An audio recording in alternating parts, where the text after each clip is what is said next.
Hey folks, it's Michael Johnson. Welcome to this week's Energy Sketch. Going to talk a bit more about this book I've been talking about, been reading lately, The Inner Game of Work by Tim Galway. And there's a beautiful example in here, very short part of the chapter talking about telephone operators at AT&T and T and how a certain training that Tim brought in the early days of these concepts of the inner game allowed them to reduce their boredom and the stress and the control in their job and allowed them to have better results in the outer game of their interactions with the customer while feeling more in control of the inner game of their work. And so let's imagine for a moment that you're a telephone operator back in the days of telephone operators, and maybe today, I mean, there are live call agents and all of these things, similar type of job. And so basically, your job is that somewhere a red light goes on your screen. You pick up the phone, you say, "Hello, this is the operator. How can I help you?" The person says, "I need XYZ. I got a problem. I need this." You look up the stuff, you say, "Okay, I got XYZ, here you go." And maybe that's the end of the conversation, right? And so back in the days, he was working with AT&T as they were splitting up their monopoly and they needed to bring in some new training, some new concepts. And these operators were evaluated all the time on these three factors here: courtesy, based on feedback with the people, the customers that would call for directory assistance, the accuracy of the results that they're given, and the speed. So, right, you have a goal of having an average of 26 seconds or something like this per call. And if you're outside of that on a daily basis, then you're going to be almost reprimanded. You're going to have additional training, additional support to get you back within that desired time frame. And so the idea was to bring in a training to increase the courtesy. They wanted to increase courtesy while maintaining accuracy and maintaining speed. So the normal, let's say, corporate solution to this, and I mean, many people can probably resonate with this being in the corporate world. If you are, right, you just roll out a training. Well, people need to increase the courtesy. Let's roll out a training on courtesy. And so that would basically could be realized in terms of some sort of box, some sort of standard corporate operating procedure that would be rolled out, bought off by everybody, rolled out to all the teams across all the managers, right? And the idea is that everyone needs to fit inside the box. And if you're so unlucky as not fit inside that box, then, well, you're going to get some additional training, or, you might be just finally kind of let go, because this is sort of the bad side of this, let's say the corporate structure, corporate control structure, and the way that this type of a training would be rolled out in the normal corporate world would be everyone needs to fit inside the box. So it was interesting seeing how Tim Galway dealt with that and brought a new approach, the inner game approach. So the inner game approach here to the training was to first recognize the outside factors, the outside elements, or just the sort of the state of people that were doing this job. So there's boredom, very repetitive. Pick up the phone. Hello. Oh, I need assistance. Okay, look up the numbers, give them the numbers. There's the call over and over and over again, 8 hours a day, 5 days a week. A lot of boredom.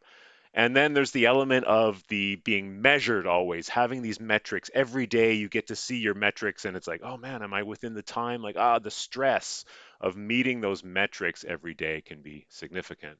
And then the control in the corporate structure, everyone, there's a lot of monitoring, a lot of control. He talks about a few anecdotes there that even people's bathroom breaks would be sort of controlled and you'd have limited time. So all of those elements led to a sort of an inner dialogue. You can imagine the inner dialogue that you might have as a telephone operator in this environment and how that would end up being expressed out to customers. And so probably it's not surprising that courtesy, could be rated very low based on customer feedback to this problem. So well, how this relates to this inner game concept, and see my video a couple of weeks ago about self one and self two around the inner game. So this whole inner game concept is around recognizing these two elements of ourselves. And self one could be kind of the teller or the conscious self that's telling our unconscious self, our body, our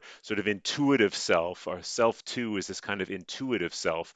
But self one is often interfering with self two by telling it what to do or focusing on this, oh, it's such a shitty place to be. And then kind of focusing on that dialogue, on that environmental dialogue, and just generally sort of getting in the way. Whereas self two, just sort of like almost more happy go lucky and just generally a courteous being, self two, just sort of your natural, flowing, happy, well, just wants to help kind of being. So the problem really results when self one here is interfering with self two with this like bad dialogue, and then self two is getting sort of wrapped up in this crap. And so that's all this interference here between self one and self two. So the idea is to get rid of this by giving self one something else to focus on, giving self one a job to do so it gets out of the way and lets self two's natural courtesy, natural curiosity, natural willingness to do well, to help, sort of shine through. So, how would that look like in this scenario of the telephone operator? And, take a look again at this sort of script here, if you will. What is the interesting elements in this job that are happening? Well, the interesting things happen really with the voice, right? You answer here, hello, it's the operator, how can I help you? With a voice. The person on the line has a voice. And so that's really, he's identified that as the interesting small little micro element of this whole interaction where you want to get yourself one to focus on. So bringing the focus towards the voice, which is really the interesting part of this interaction. And so he talks about the exercises that he had people do there. For example, bringing awareness through some awareness exercises. And he talks about a few examples there.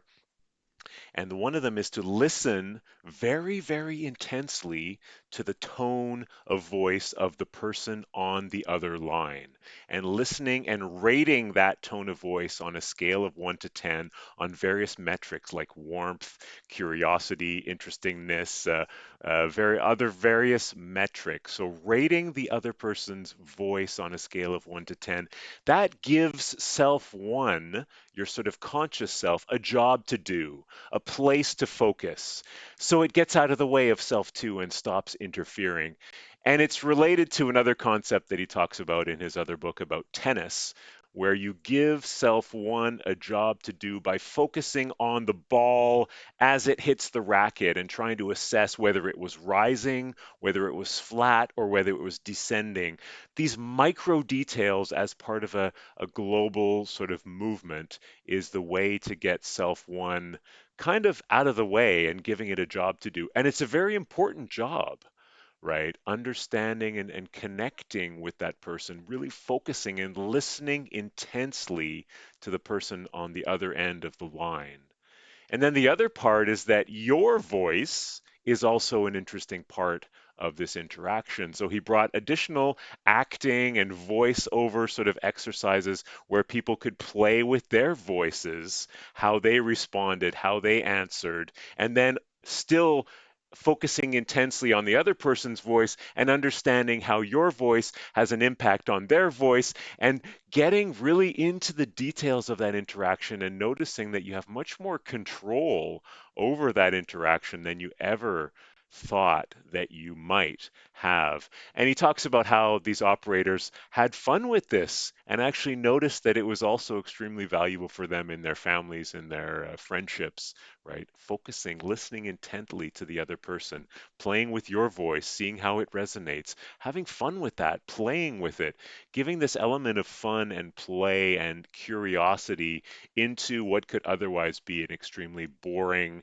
stressful, controlling type of situation. And the results were pretty categorical. Stress and boredom went down and courtesy went up. And it's important to note that the training was not designed to increase courtesy at all. That was a kind of an outer game metric, you could say, right? Increasing courtesy, keeping accuracy and speed. Those were the outer game metrics, but this training was really designed with an inner game focus of dealing with stress and boredom in the context of this type of work. And well, the results were positive that stress and boredom went down. And as a side effect, courtesy, the outer game metric, went up. So, a few lessons here that he goes into in this very short part of one of the chapters of the book, right? These elements of boredom, stress, enjoyment, turns out they are more within your control in this type of job situation than you thought. And you can have control over those elements by bringing a deep focus, a deep awareness, a deep intensity of focus to those elements that are interesting in the work that you're doing. And so in this telephone operator, very boring, repetitive kind of tasks, focusing, bringing a deep and intense focus to the tone of voice and the interaction between the tones of voice of the customer on the line and of you, and that back and forth is a way to bring back a sense of control into that environment.